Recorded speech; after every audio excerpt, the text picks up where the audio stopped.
SM. Krishna ಅವರನ್ನೇ ಒಪ್ಪದೇ ಇರೋರು ಡಿ.ಕೆ. ಶಿವಕುಮಾರ್ ಅವರನ್ನು ಒಪ್ತಾರಾ? ಕುಮಾರಸ್ವಾಮಿಗೆ ಕೆಟ್ಟ ಮನಸ್ಥಿತಿ ಇದ್ರೂ ಕೂಡ ಡಿ.ಕೆ. ಶಿವಕುಮಾರ್ ಅವರು ಅವರನ್ನು ಅಣ್ಣ ಅಂತ ಹೇಳಿದ್ದಾರೆ.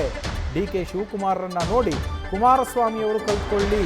ಡಿ.ಕೆ.ಶಿ ಬೆನ್ನಿಗೆ 136 ಶಾಸಕರಿದ್ದಾರೆ, ನಿಮ್ಮ ಬೆನ್ನಿಗಿರೋದು 20 ಜನ, ಅದು ಕೂಡ 20 ಜನವೂ ಇಲ್ಲ ಅಂತ ಹೇಳಿ ಕೇಂದ್ರ ಸಚಿವ ಎಚ್.ಡಿ. ಕುಮಾರಸ್ವಾಮಿ ವಿರುದ್ಧ ಮಾಜಿ ಸಚಿವ ಚಲುವರಾಯಸ್ವಾಮಿ ಅವರು ಆಕ್ರೋಶದ ಮಾತುಗಳನ್ನು ಆಡಿದ್ದಾರೆ.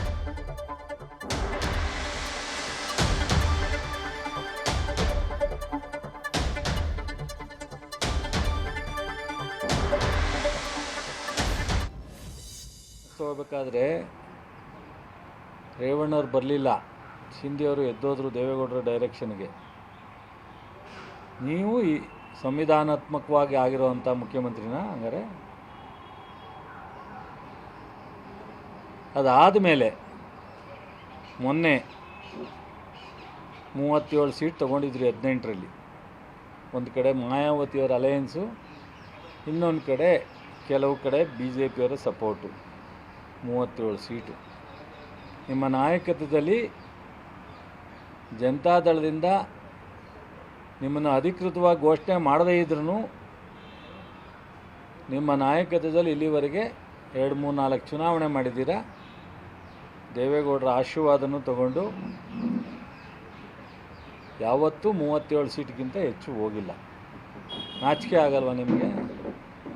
ಒಂದು ರಾಷ್ಟ್ರೀಯ ಪಕ್ಷ 136 ಜನ ಗೆದ್ದು ಇವತ್ತು ಈ ರಾಜ್ಯದಲ್ಲಿ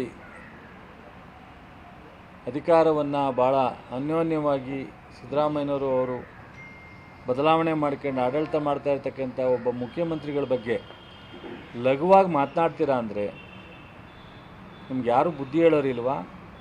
ನಿಮ್ಮ ತಂದೆ ಮಾರ್ಗದರ್ಶನ ಇಲ್ವಾ ನಿಮಗೆ? ಅಥವಾ ನಿಮ್ಮ ಪಕ್ಷದಲ್ಲಿ ಕೂತ್ಕೊಂಡು ಚರ್ಚೆ ಮಾಡಿ ನಿಮ್ಮ ತಪ್ಪು ಅಂತ ಹೇಳೋರಿಲ್ವಾ? ನನಗಂತೂ ನಾಚಿಕೆ ಆಗುತ್ತೆ. ಜೊತೆಗೆ ಎಲ್ಲೋ ಒಂದು ಕಡೆ ನಾವೆಲ್ಲ ಇದ್ದಂಥ ಪಕ್ಷ, ಒಂದಷ್ಟು ದಿವಸ ನಿಮ್ಮ ಜೊತೆನಲ್ಲಿ ನಾವು ಕೆಲಸ ಮಾಡಿದ್ದೀವಿ. ಇಷ್ಟೊಂದು ಲಘುವಾಗಿ ಮತ್ತು ಒಂದು ಒಕ್ಕಲಿಗ ಸಮಾಜ, ಇಡೀ ನಮ್ಮ ಸಮಾಜಕ್ಕೆ ನಿಮ್ಮ ಹೇಳಿಕೆಗಳು ತಲೆ ತಗ್ಗಿಸ್ತಕ್ಕಂಥದ್ದು. ನಿಮಗೆ ಇದರಲ್ಲೇ ಗೊತ್ತಾಗುತ್ತೆ ನಿಮ್ಮ ಹೇಳಿಕೆಯಲ್ಲಿ ಎಷ್ಟು ಹೊಟ್ಟೆ ಕಿಚ್ಚನ್ನು ಡಿ.ಕೆ. ಶಿವಕುಮಾರ್ ಅವ್ರ ಬಗ್ಗೆ ಪಡ್ತಾ ಇದ್ದೀರಾ.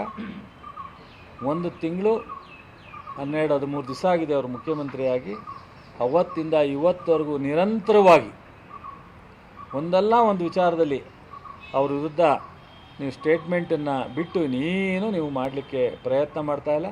ನೀವು ಕೇಂದ್ರದ ಸಚಿವರಾಗಿ ನೀವೇನೇನು ಮಾಡಿದ್ದೀರಿ ಅಂತ ಗೊತ್ತಿದೆ. ನೀವು ಲೋಕಸಭಾ ಸದಸ್ಯರಾಗಿ ನೀವೇನೇನು ಮಾಡಿದ್ದೀರಾ ಅಂತ ಗೊತ್ತಿದೆ. ಟೋಟಲಿ ನೀವು, ನಮಗೆ ಗೊತ್ತಿದೆ, ವೈ.ಕೆ. ರಾಮಯ್ಯನಂತರನ್ನು ಒಪ್ಪದೇ ಇರೋವಂಥ ನೀವು, ಚಿಕ್ಕಮಗಳೂರಿನ ಗೋವಿಂದೇಗೌಡರನ್ನ ಒಪ್ಪದೇ ಇರೋವಂಥ ನೀವು, ಎಸ್.ಎಂ. ಕೃಷ್ಣವ್ರನ್ನ ಮತ್ತೆ ಮುಖ್ಯಮಂತ್ರಿ ಮಾಡಲಿಕ್ಕೆ ಒಪ್ಪದೇ ಇರೋವಂಥ ನೀವು, KPSC ಚೇರ್ಮನ್ ಬಂದಾಗ ಚೇರ್ಮನ್ ಮಾಡಲಿಕ್ಕೆ ಒಪ್ಪದೇ ಇರೋವಂಥ ನೀವು, ಉಪಲೋಕಾಯುಕ್ತ ಅವಕಾಶ ಬಂದಾಗ ಒಕ್ಕಲಿಗರನ್ನ ಮಾಡಲಿಕ್ಕೆ ಒಪ್ಪದೇ ಇರೋವಂಥ ನೀವು, ಡಿ.ಕೆ. ಶಿವಕುಮಾರ್ನ ಒಪ್ಪಲಿಕ್ಕೆ ಸಾಧ್ಯನಾ ನೀವು?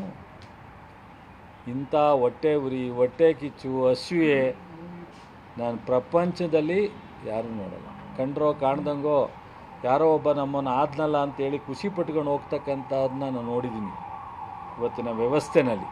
ಆದರೆ ನೀವು ಇಷ್ಟೊಂದು ಕೆಟ್ಟ ಒಂದು ಮನಸ್ಥಿತಿಯನ್ನು ಇಟ್ಕೊಂಡಿದ್ದೀರಲ್ಲ. ಆದ್ರೂ ನಮ್ಮ ಡಿ.ಕೆ. ಶಿವಕುಮಾರ್ ಅವರು ನಿಮ್ಗೆ ಒಳ್ಳೇದಾಗಲಿ ಅಂತ ಹೇಳೋರು. ನೆನೆ ಪ್ರೆಸ್ ಮೀಟಲ್ಲಿ ಅಣ್ಣ ಅಂತ ಹೇಳೋರೆ. ನಿಮ್ಗೆ ಒಳ್ಳೇದಾಗಲಿ, ನಿಮ್ಮ ವಿರುದ್ಧ ನಾನು ಯಾವತ್ತೂ ಕೆಟ್ಟದನ್ನು ಬಯಸಲ್ಲ ಅಂತ ಹೇಳಿದ್ದಾರೆ. ಕಲ್ತ್ಕೊಳ್ರಿ ಒಂದಷ್ಟ. ವಯಸ್ಸಲ್ಲಿ ಅವ್ರಿಗಿಂತ ಒಂದು 3 ವರ್ಷ ದೊಡ್ಡವರಿದ್ದೀರ.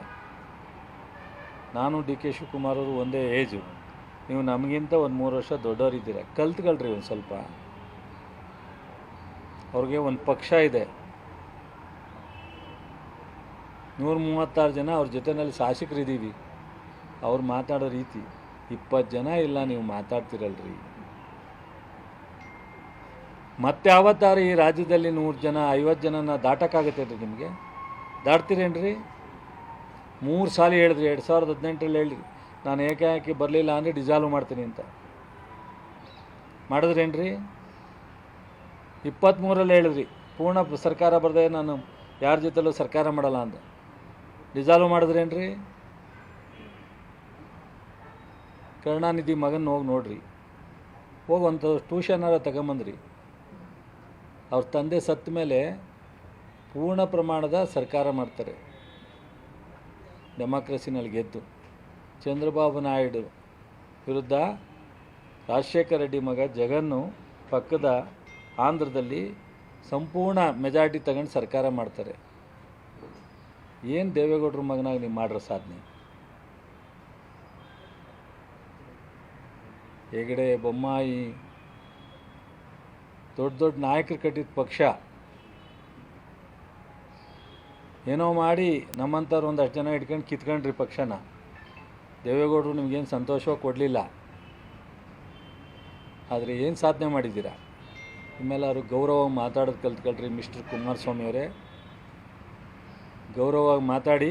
ಇದನ್ನು ಯಾರೂ ಸಮಾಜ ಸಹಿಸಲ್ಲ, ಕರ್ನಾಟಕದ ಕನ್ನಡಿಗರು ಸಹಿಸಲ್ಲ, ನಾವು ನಿಮ್ಮನ್ನು ಸಹಿಸಲ್ಲ.